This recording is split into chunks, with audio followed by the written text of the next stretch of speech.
Hi, I'm Nancy Bell, and I'm excited to talk to you today about our learning centers.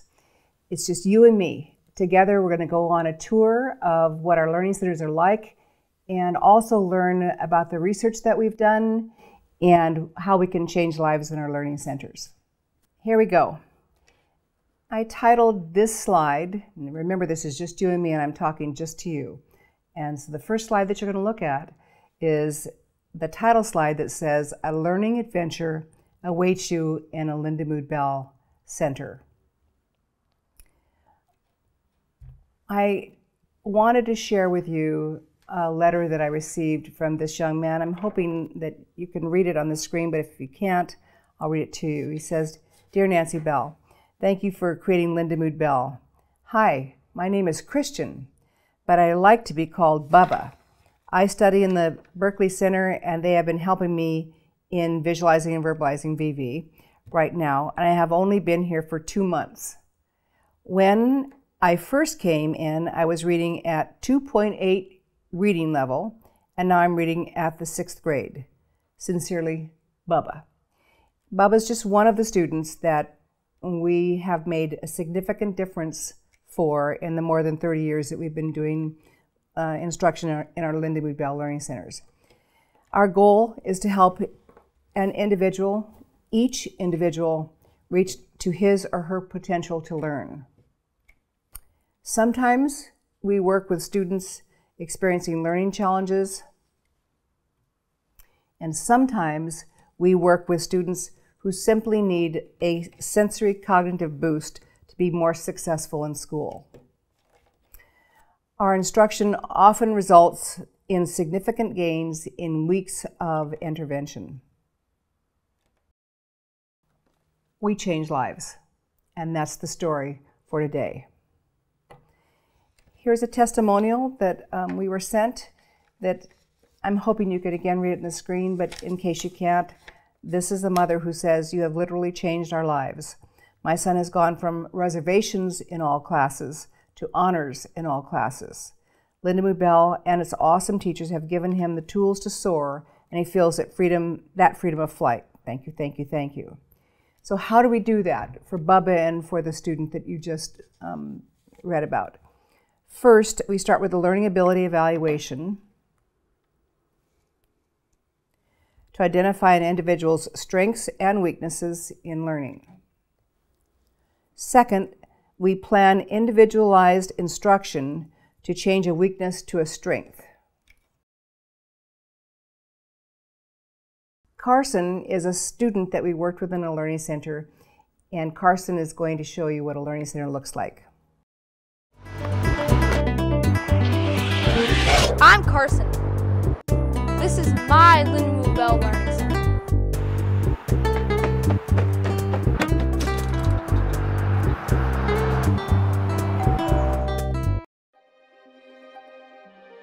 Let me show you around.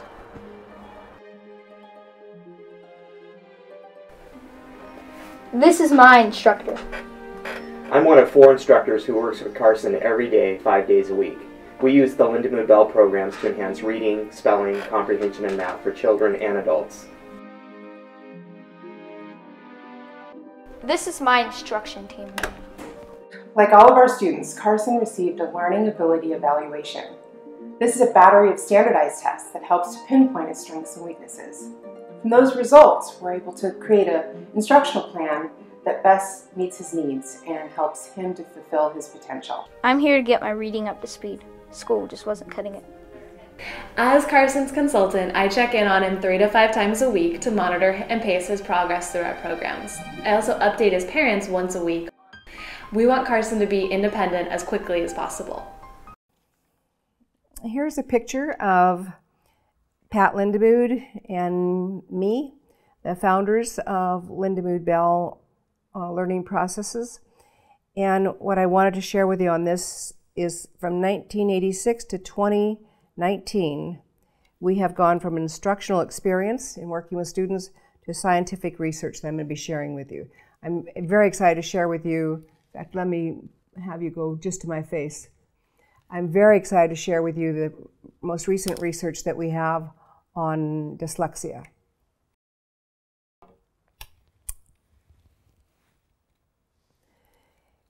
This is kind of our story. We have worked with thousands of individuals of all ages and all levels of learning challenges.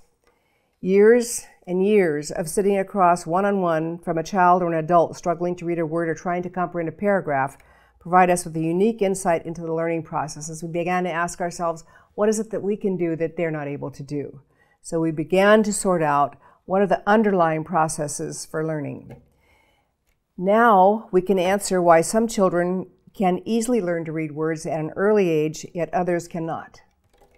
We can answer why some individuals continue to decode below their potential despite years of special education, a variety of reading programs, and/or private tutoring. We can tell you why some children continue to have difficulty memorizing sight words. This is a picture of me in a classroom helping them work on sight words and symbol imagery.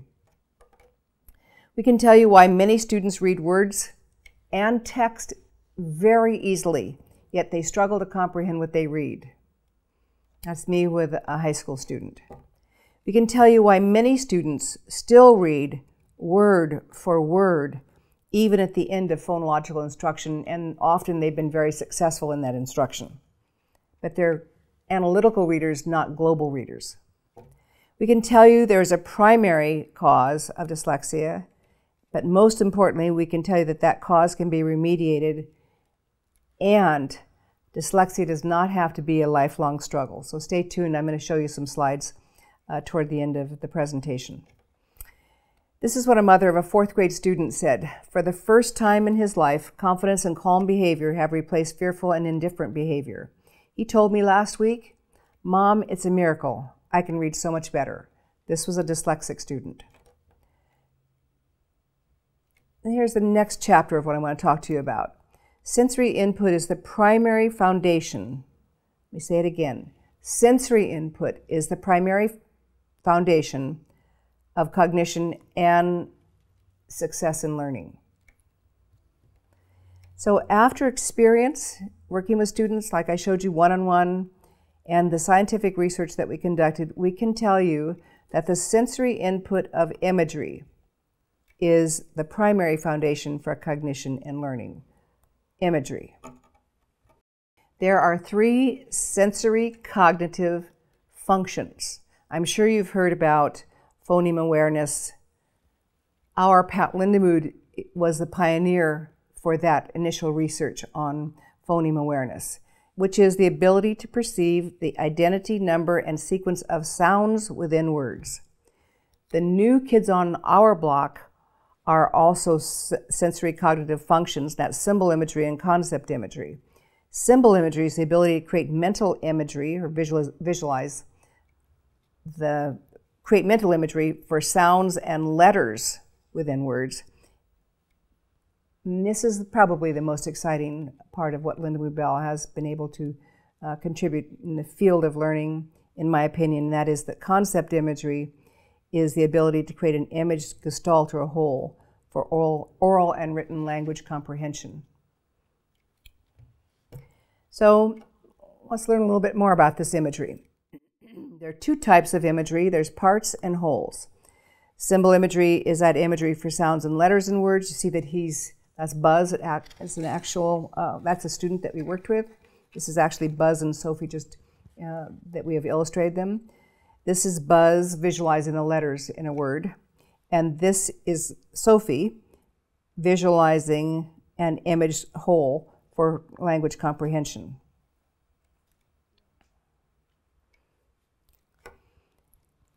Here's Buzz again. I wanted to show you this slide because phonological and orthographic imagery, so it's not just orthographic for letters, it's also phonological imagery for reading and spelling words, and some people think of it as orthographic memory, which helps a student to become a global reader.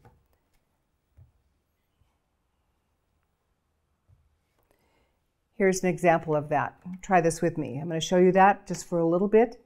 Got it?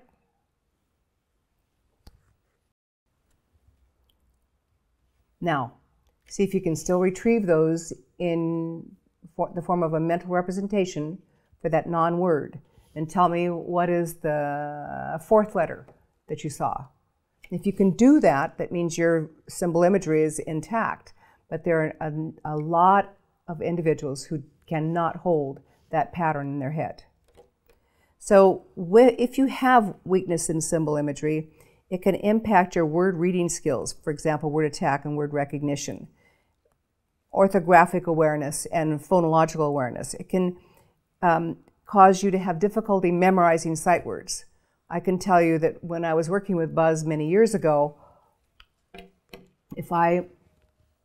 when he was reading a sentence and he was trying to learn the word no, K-N-O-W, I would put it on a card to try to teach him that word, and then 2 sentences down, he would say K-N-O-W. He would see it again and try to go k-n-ow. He could not learn his sight words. And so what happened to him was that every time he was reading in context, he was slow, and then he would therefore guess at the words because he was trying to sound them out.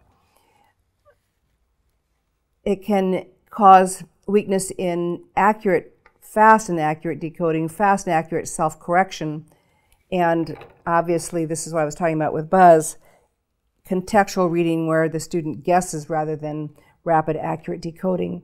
And certainly it can cause weakness in spelling, in orthographic spelling, where spelling will be almost phonetic.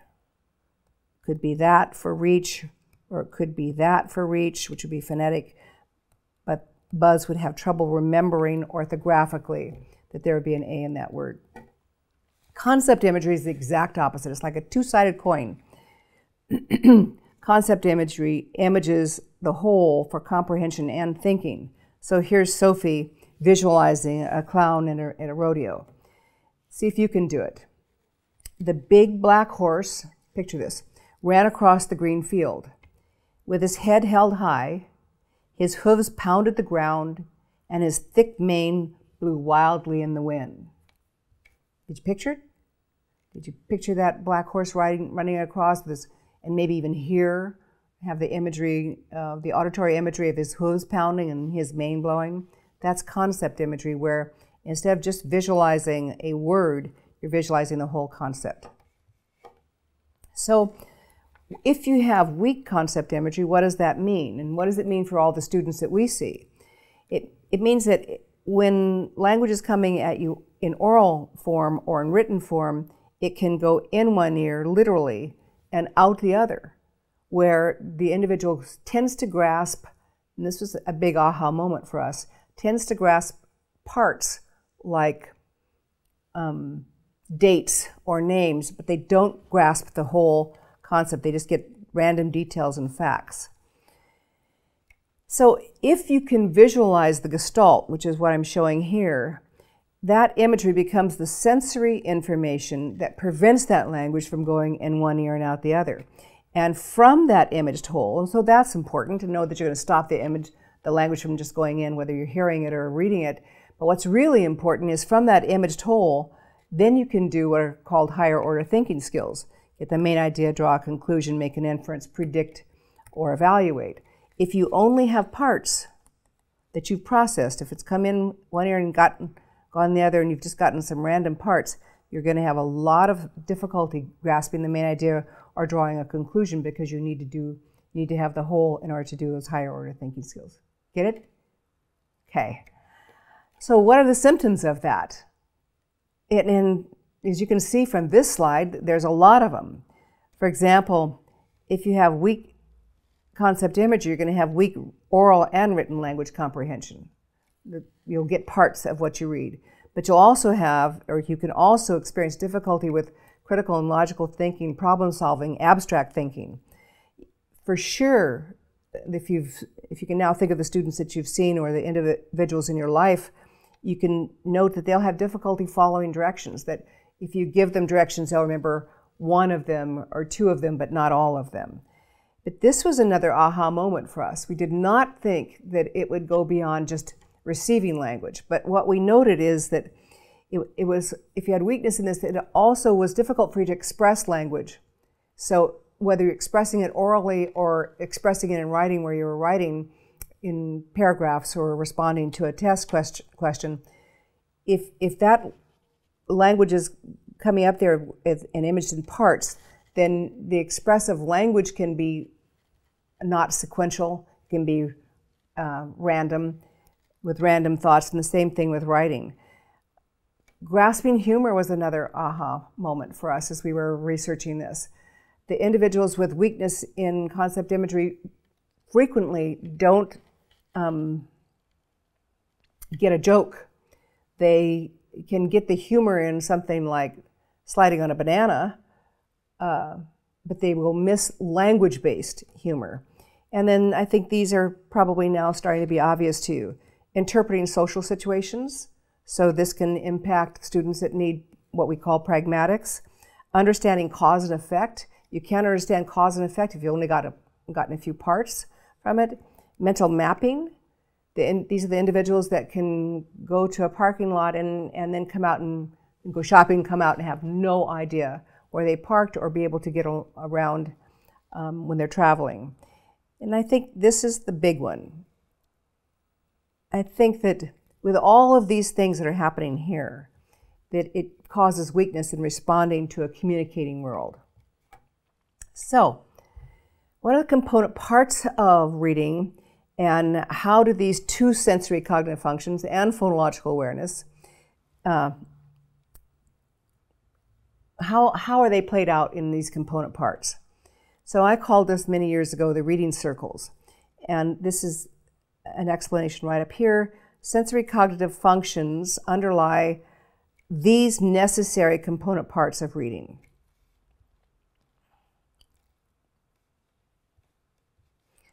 So the auditory circle represents phonological processing and word attack. It also, now we can say that symbol imagery lies in there also. The visual circle represents orthographic processing, word recognition, and symbol imagery and phonological awareness underlie both of those. The language circle represents being able to sound out words, recognize words, and bring that back to contextual reading and vocabulary. And then you notice that this is a Venn diagram. And so you might be asking yourself, what is the big circle around? What's this circle? And you can answer that if you think, what is the only reason that we read? We don't read to just be able to sound out a word or recognize a word. We read to comprehend. And so these, I think of these as subsets of this greater set of comprehension. So keep all those circles in mind. And now we'll go back to Buzz and Sophie and see how it plays out. So if you have a student that has weak decoding, sometimes they come to us with a prior label of dyslexia. That is a student that has weakness in symbol imagery. And that student is likely going to be, say, a fifth grader reading, sounding out words at a second grade level, or first grade or second grade level here, and reading at a first grade level in paragraph reading. This is a completely different student. This is Sophie. Sophie has weak comprehension. She may have come to us with a label of hyperlexia or autism, but largely the Sophies don't come to us with any labels. They're the hidden.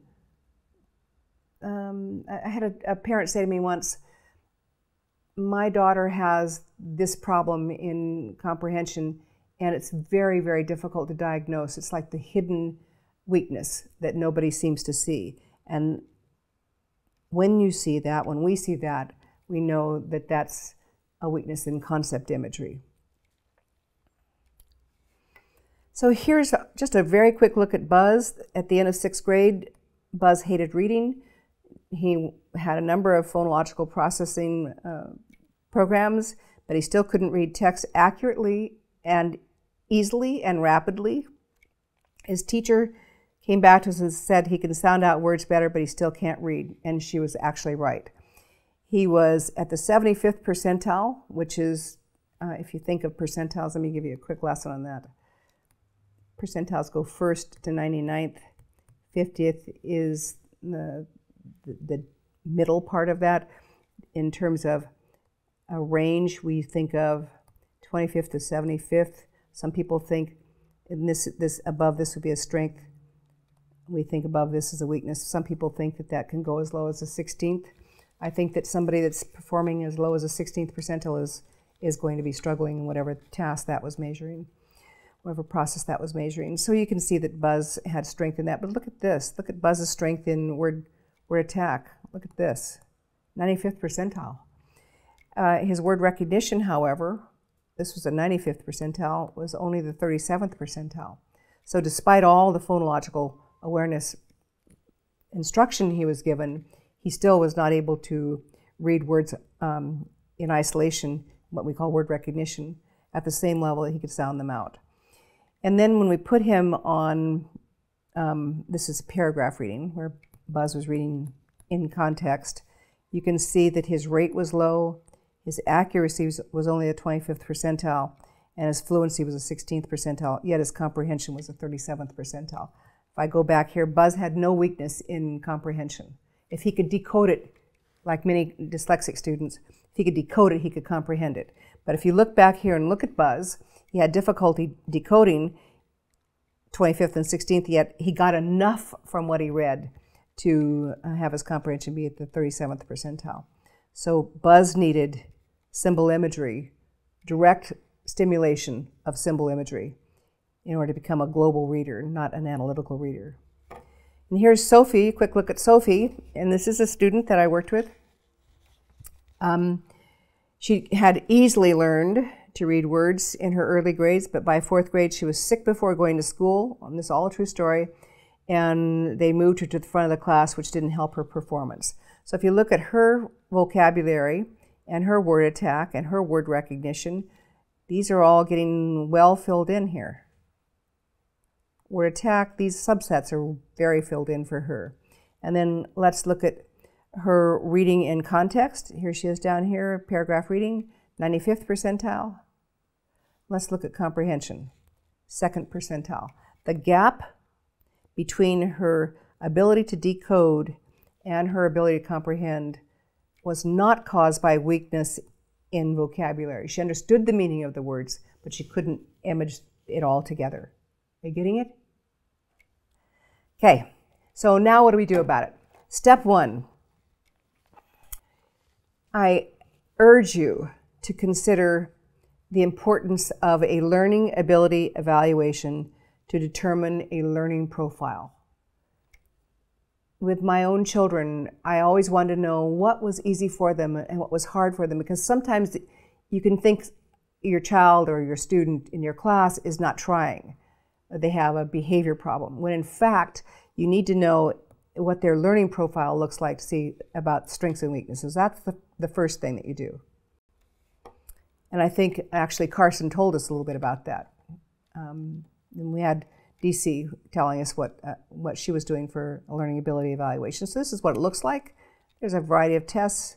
It takes 3 to 4 hours to do that test and come up with percentiles and standard scores. And then once we know the profile, then we go to step 2.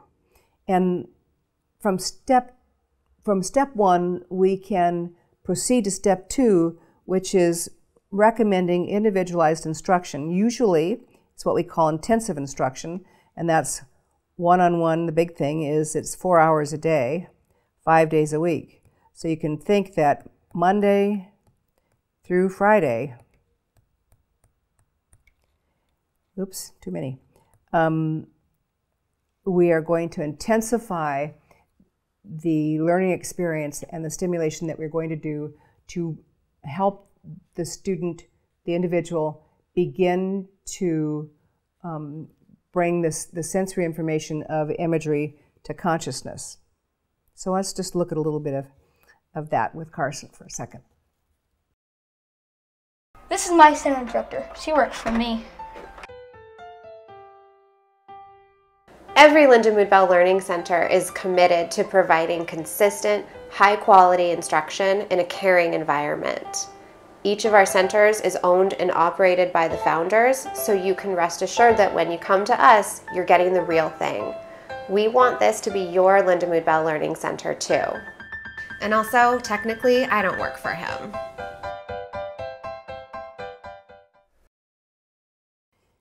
So just a little bit more drilling down into symbol imagery instruction. Obviously, you know now that I'm working on those subsets when we're developing Buzz's ability to create images. So that underlies word attack, word recognition, those inner circles. And this is what you need to do to stimulate. You can't just say to Buzz, hey, picture those letters. He can't do that. I can tell you that I work with individuals here at Lindamood-Bell that will tell me I don't visualize numbers easily. I can't remember, I can't picture phone numbers anymore, especially because now I have them all loaded into my phone. I never bring them out except to push a button. Or I can't spell. But often those individuals have no difficulty with comprehension because it can be this two-sided coin. So if I'm going to develop symbol imagery, I have to, as the instructor, ask very specific questions to stimulate that. I can't just say, visualize some letters. So here's Nancy saying, what letters do you picture for IP? And obviously this starts with just a small vowel and a consonant, and I'm asking Buzz to picture, we go through a series of steps. And then I'm going to show him a card like that, and then I'm going to say, after the card's taken away, can you write that in the air? What did you see? What's the second letter that you saw? So after the card is taken away, Buzz Images says the letter names, he air writes, it's important that he air writes, and decodes it. So as I'm developing this orthographic memory, I ask those questions to make sure that he is visualizing with the card not there anymore, he's relying simply on his imagery. I'm asking him specific questions. Here's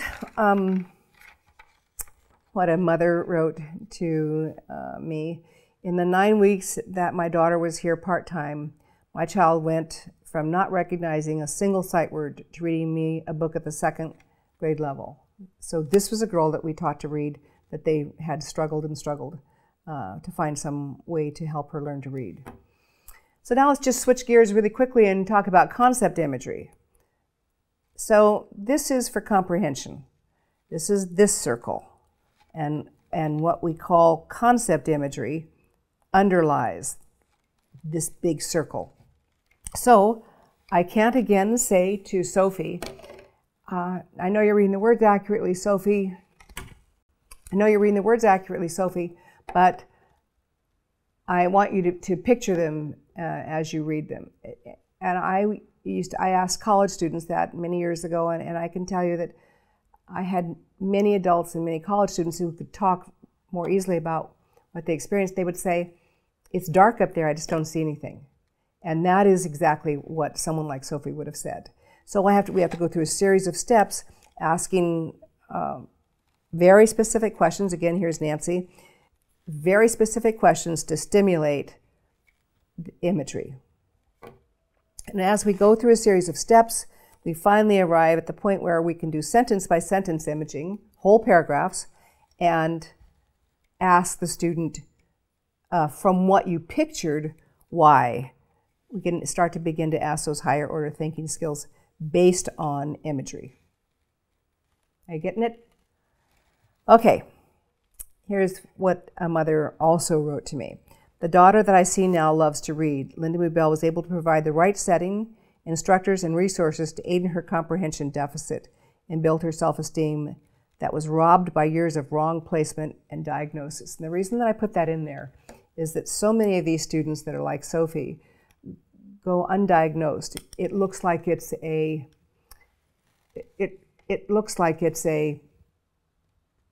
behavior problem because it's hard to test for this. These are the students that I believe are really lost in the classroom, unlike Buzz, where you can see that he misspells or you can see that he miscalls. Sophie is a lot harder to detect, which is what that mother is saying. So here they are, just to finalize this. So I know that you can have the picture for this in your head. Symbol imagery for decoding. Comprehension is related to concept imagery. So now we're in the final leg of our time together. I'm going to talk to you about some behavior and neurological research. We have data after 30 years or more than 30 years. We have data on thousands of students in our learning centers. And we're also global in that we have learning centers in London, Singapore. We've been in Europe, going back to Europe.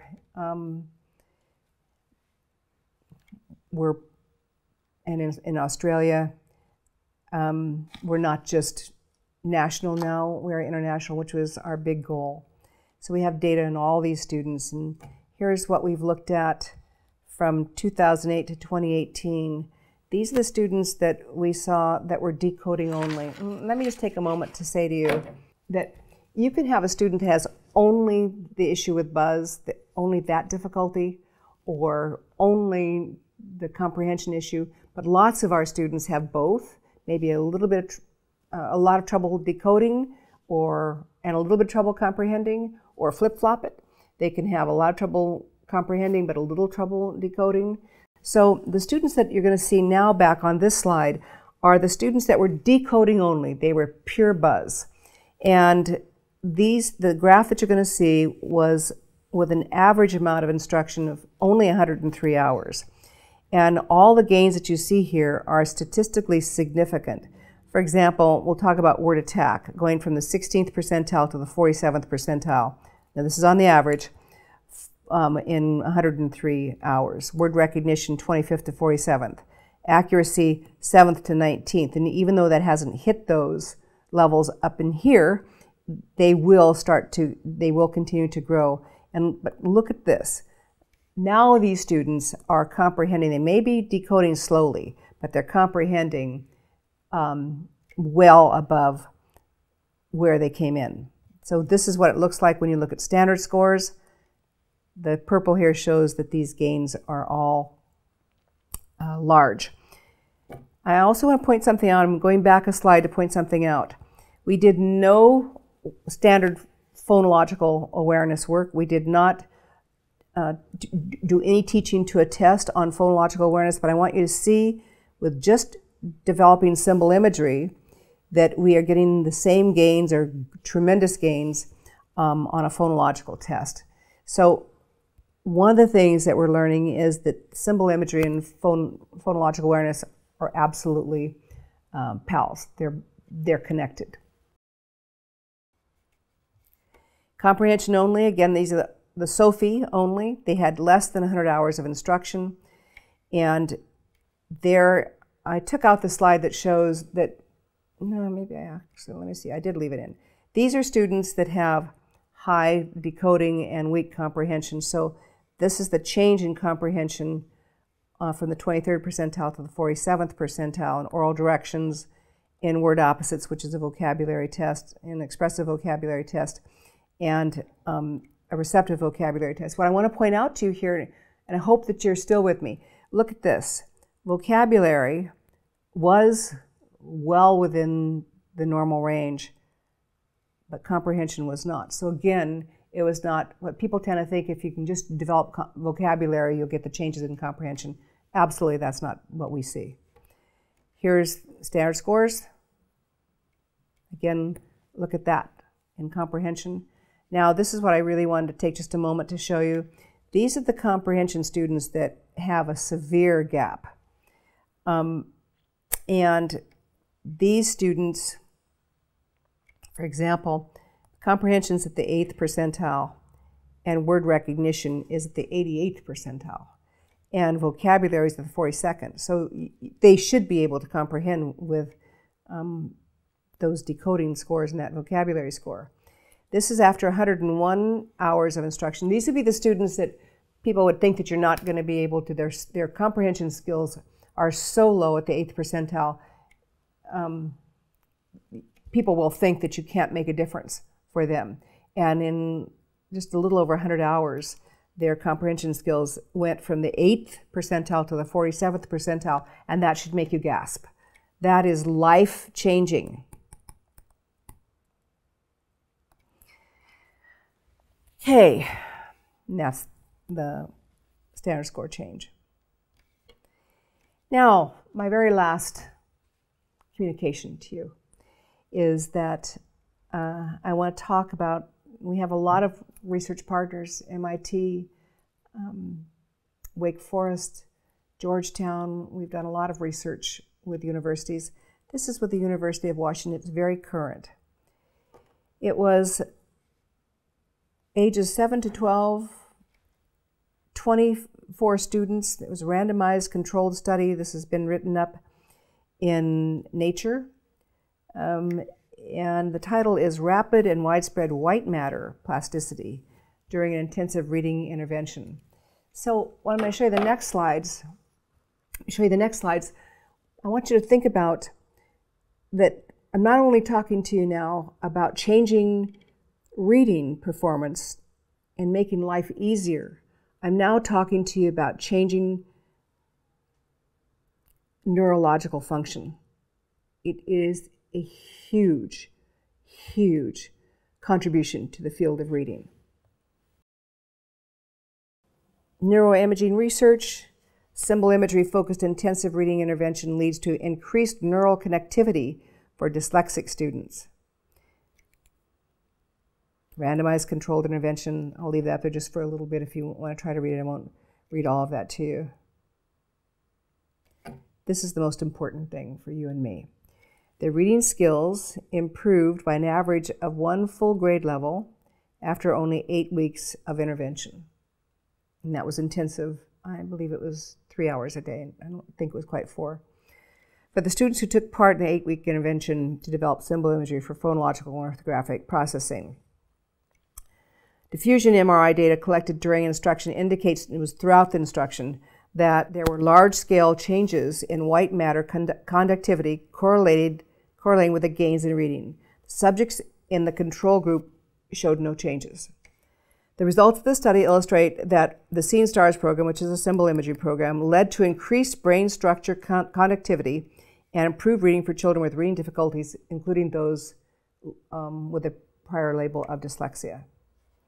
And here's what Dr. Yateman said. He was part of the study. While many parents and teachers might worry that dyslexia is permanent, reflecting intrinsic deficits in the brain, these findings demonstrate that targeted intensive reading programs not only lead to substantial improvements in reading skills, but also change the underlying wiring of the brain's reading circuitry. What that means to you and me is that dyslexia does not have to be lifelong. You can actually change how the brain is processing information and change the reading behaviors. My final slide. My daughter entered the program hating to read. I sometimes catch her at 2 a.m. reading under her covers, and even took a book away once as punishment.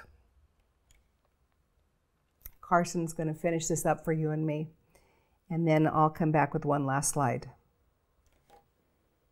Carson had really been struggling in school. We'd had friends and heard so many great success stories about Lindamood-Bell. We figured that that had to be the best choice for him. The atmosphere was so comfortable, and it felt like we were bringing him to a friend's house. And it was really a great experience from the moment we set foot in the center.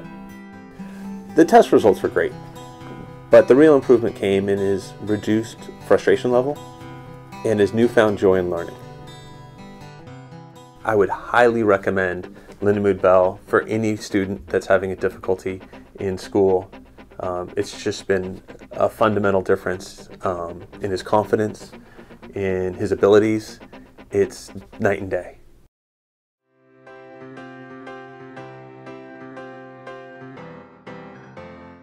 This is my Lindamood-Bell Learning Center. However, I am willing to share.